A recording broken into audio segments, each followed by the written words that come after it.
2026 starts at true zero, no guilt, no rush, just clarity that cuts like a blade. Maybe you lost someone, maybe you failed, maybe you're broke, invisible, or just tired of being weak.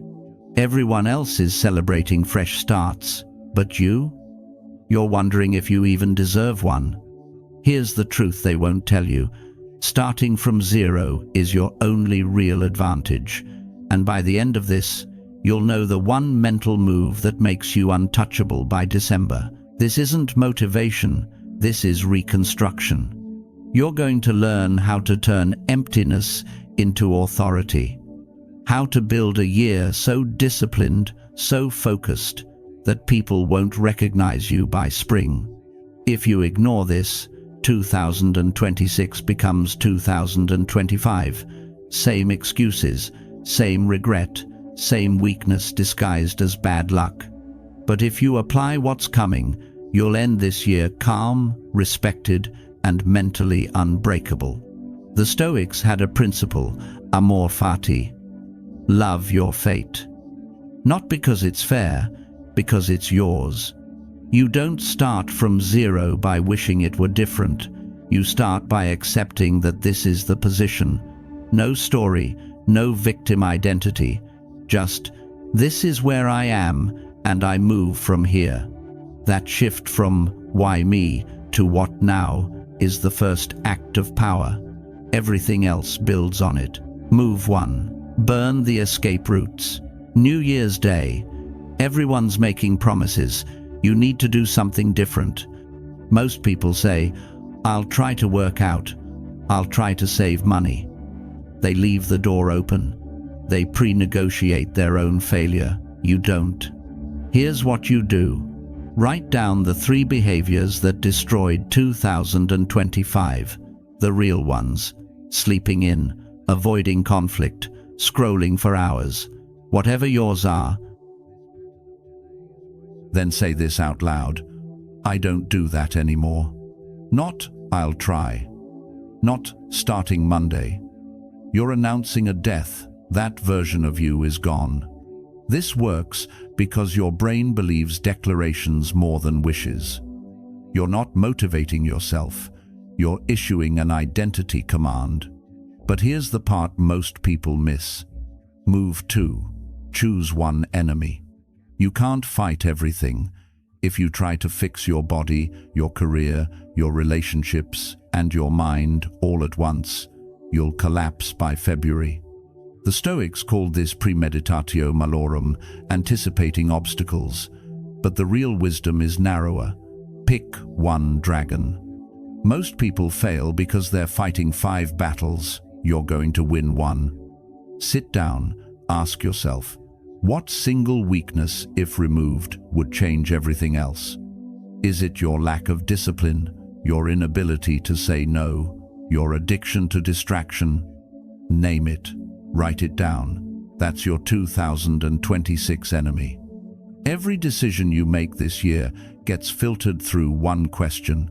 Does this help me kill that enemy, or does it feed it? You're not building a better life. You're hunting one specific demon, and when it's dead, everything shifts. But killing it requires something uncomfortable. Move 3. Install the morning anchor.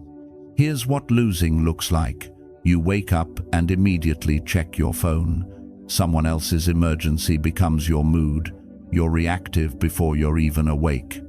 Here's what winning looks like. You wake up and do one non-negotiable thing before you touch the world.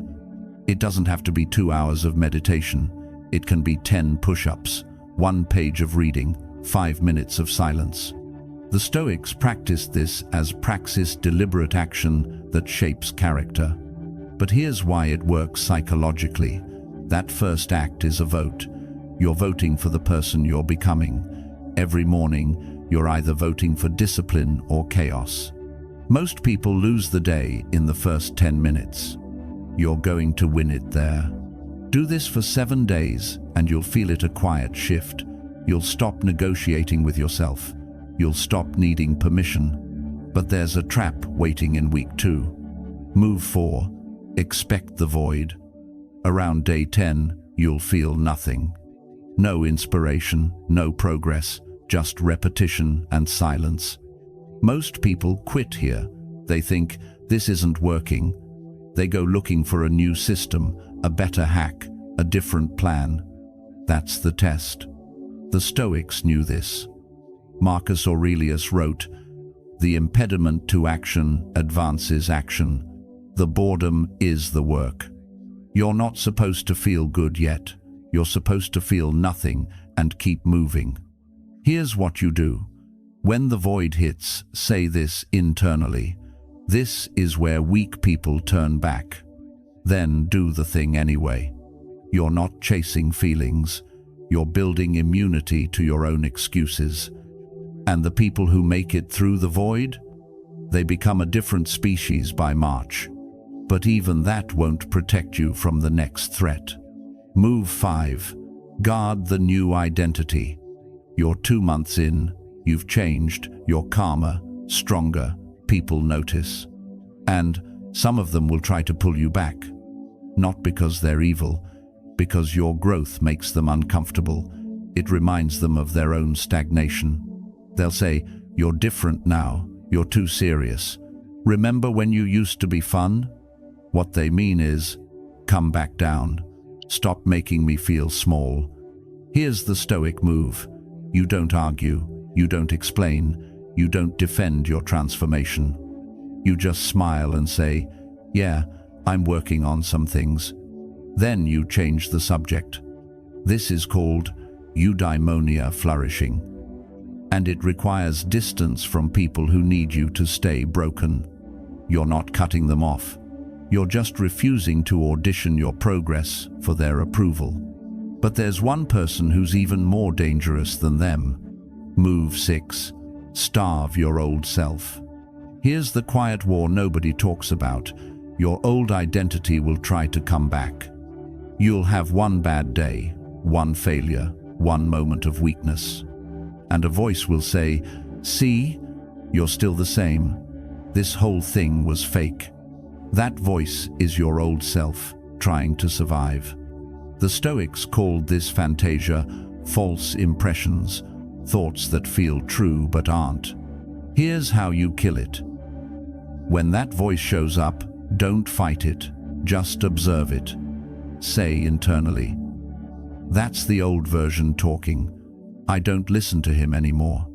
You're not suppressing the thought, you're reclassifying it. It's not you, it's an echo.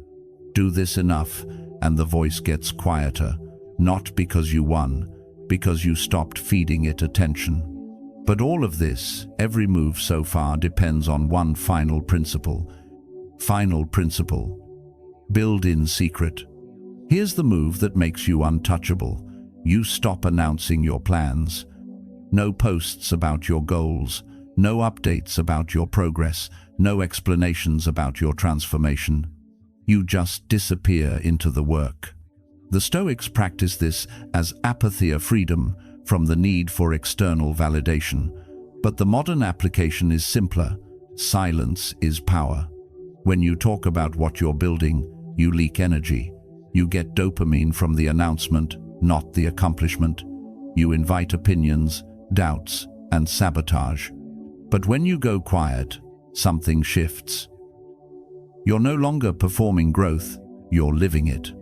Here's your ritual. Every Sunday night, write down 3 things you did that week that nobody knows about. Small wins, private discipline, invisible progress. That list is your real scoreboard. And when December comes, you won't need to tell anyone what you did. They'll see it, they'll feel it, and they won't understand how it happened. Because you built yourself in the dark. You started this year with nothing. That wasn't a curse, it was a clean slate. You've learned how to burn the exits, choose one enemy, anchor your mornings, survive the void, guard the new identity, starve the old self, and build in silence. By December, you won't be the same person. You'll be calm, focused, untouchable. 2026 isn't the year you hope things get better. It's the year you become someone who doesn't need hope. Now go make it quiet, make it yours, and make it count.